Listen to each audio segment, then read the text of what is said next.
Vamos abrir as nossas Bíblias no livro poético, Provérbios de Salomão, capítulo 5, versículo 1 a seguir.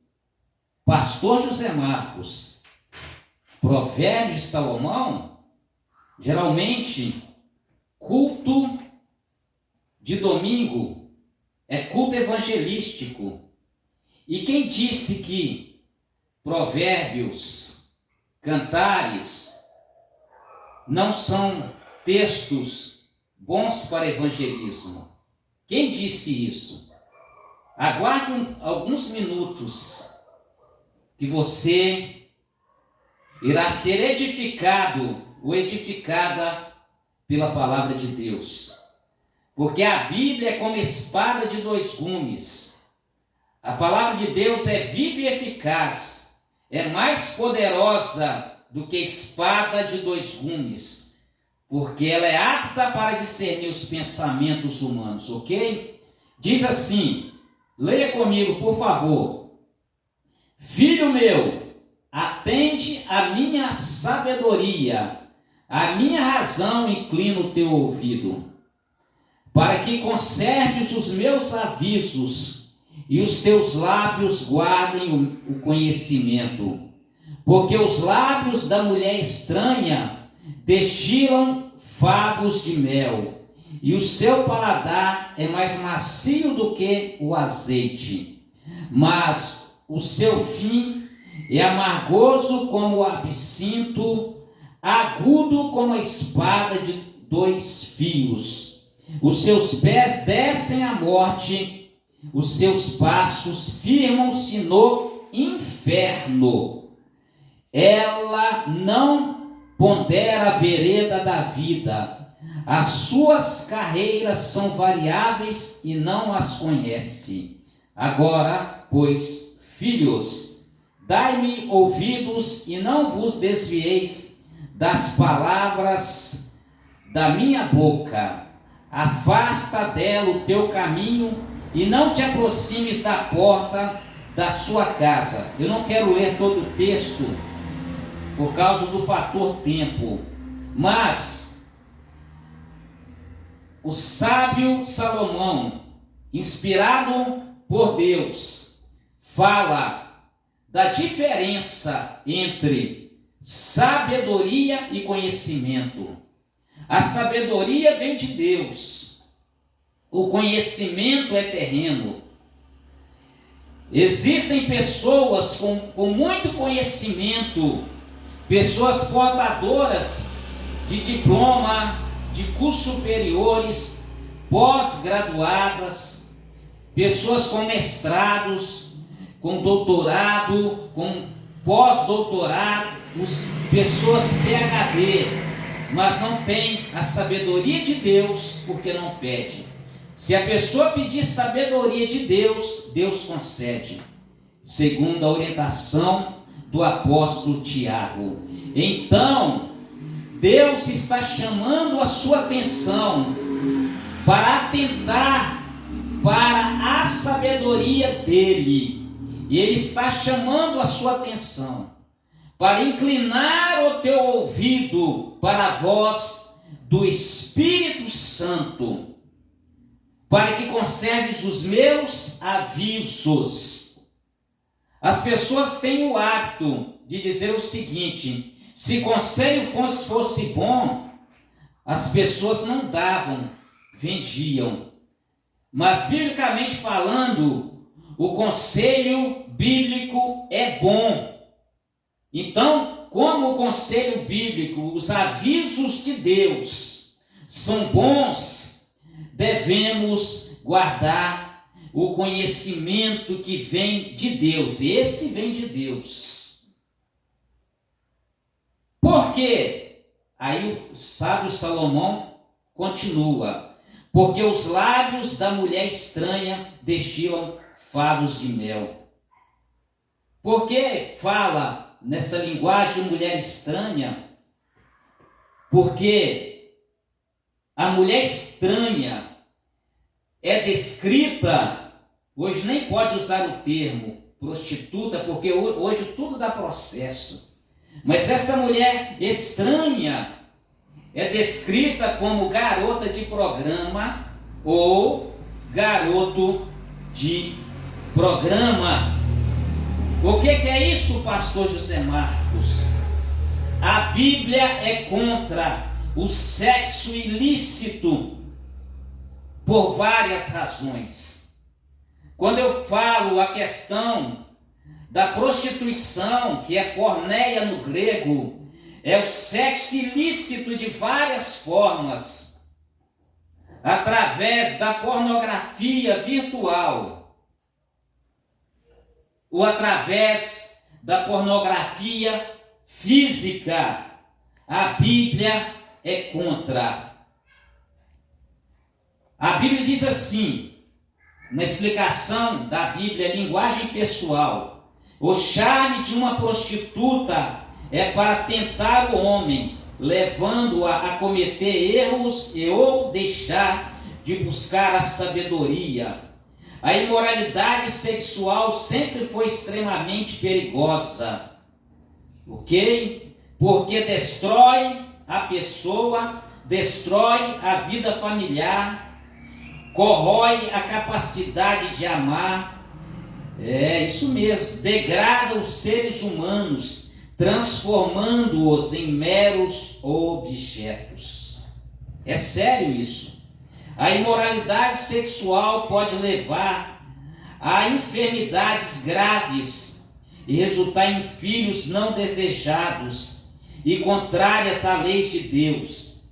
A imoralidade sexual, o sexo ilícitos, além das doenças sexualmente transmissíveis, e mesmo se você usar algum preservativo, você não vai estar usando preservativo para a sua alma, porque a Bíblia diz que quem peca contra Deus, peca contra o corpo também, que é o que, missionária Zete?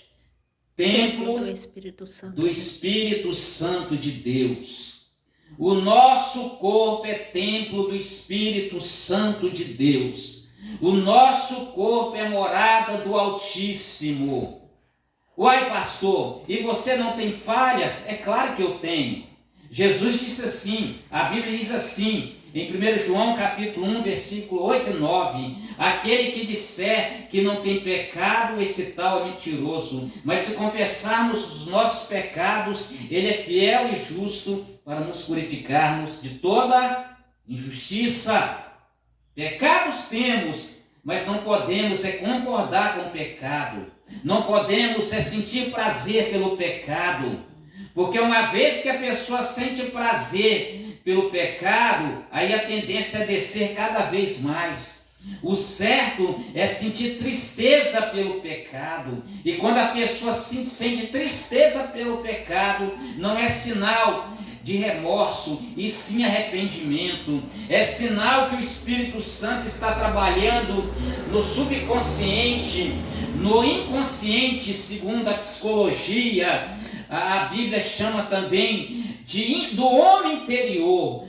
O que a psicologia chama de subconsciente e inconsciente, a Bíblia diz o homem imaterial, o homem interior. E quando o Espírito Santo começa a trabalhar no interior, aí sim, a pessoa não vai olhar para o charme de uma prostituta para tentar o homem, levando-o a cometer erros.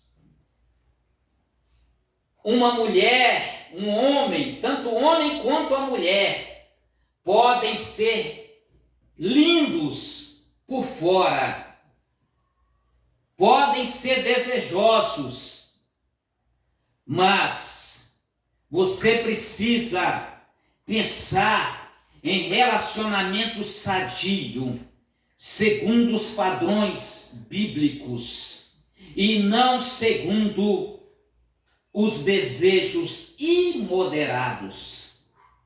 Sim, desejos imoderados, porque desejos todos têm, eu tenho, você tem. Só que quando ele é imoderado, a Bíblia chama de obras da carne. Obras da carne são desejos exagerados, desejos que o ser humano não tem o domínio próprio para fugir da aparência do mal. Devemos fugir da aparência do mal. Da aparência. Uma coisa pode não aparentar o mal, mas leva à morte. Porque a Bíblia diz assim, que o salário do pecado é a morte, mas o dom gratuito é a vida eterna. Tudo tem salário. Se você plantar, vai colher. Se você plantar coisas ruins, vai colher. Em Gálatas capítulo 5, versículo 19 a seguir, fala sobre as obras da carne. E o apóstolo Paulo diz assim, em Gálatas capítulo 6, se o homem planta na carne, colhe na carne também. E quantos jovens e adolescentes estão colhendo no espírito, porque plantaram na carne coisas ruins. Eu sei que a mensagem pode ser dura, eu sei que a mensagem não é convidativa, porque as pessoas estão acostumadas com mensagens com aspecto hedonista, uma mensagem que alegra a carne, uma mensagem que faz as pessoas baterem palma. Mas estamos em época de pregar a verdade. Estamos na época de Noé. Noé pregava e as pessoas criticavam-o. Noé era tido como louco naquela época, porque ele estava construindo uma embarcação em um local onde o volume de chuva é baixíssimo, porque aquela região do Oriente, o volume de chuva é muito baixo. E Noé estava construindo uma arca em uma terra desértica praticamente. E ele era tido como louco, uma pessoa construiu uma embarcação no Oriente Médio, que negócio é esse? Só que quando os bichos, o casal de animais, e Noé e a família entraram na arca, Deus fechou a porta da arca e aquelas pessoas morreram. E o apóstolo Pedro disse assim: assim como foi nos dias de Noé, assim será a volta de Jesus Cristo. Porque nos dias de Noé, eles comiam, casavam e se davam em casamento. Sabe o que é isso? Eles casavam, descasavam e tornavam a casar. Eles não estavam importando com a volta de Jesus.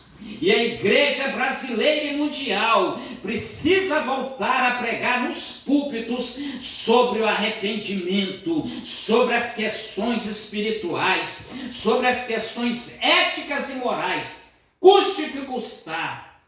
Não podemos deixar de pregar a palavra de Deus. Por quê? Algumas pessoas estão descendo para a morte, estão descendo para o inferno todos os segundos, e Deus deseja te libertar através de Jesus Cristo, pois a Bíblia diz assim, em João capítulo 8, versículo 36, se pois o Filho vos libertar, verdadeiramente sereis livres. Mas você precisa dar ouvido à palavra de Deus. Estamos aqui na Igreja Vida de Milagres, pregando a palavra de Deus, porque não preocupamos com quantidade, e sim qualidade espiritual. E se você é uma pessoa que gosta de Bíblia, que gosta das coisas espirituais, da qualidade do Evangelho, você está convidado ou convidada para participar da Igreja Vida de Milagres. Que Deus continue abençoando a sua vida, em nome de Jesus. Amém.